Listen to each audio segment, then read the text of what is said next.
45 दिन के ट्रैक का ये तीसरा दिन है। इस वक्त हम मौजूद है बिल्कुल गंगा चोटी के अकब में और गंगा चोटी की तरफ जा रहे हैं। ये पंजाल मस्तान नेशनल पार्क है।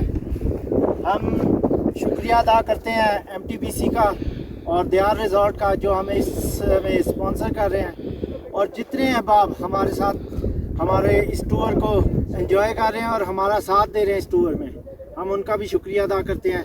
रास्ते में आने वाले जो धोखों वाले हैं उन्होंने जो मोहब्बत दिखाई है और आगे इंशाल्लाह और लोग भी मिलेंगे, उनका एडवांस में शुक्रिया अदा करते हैं।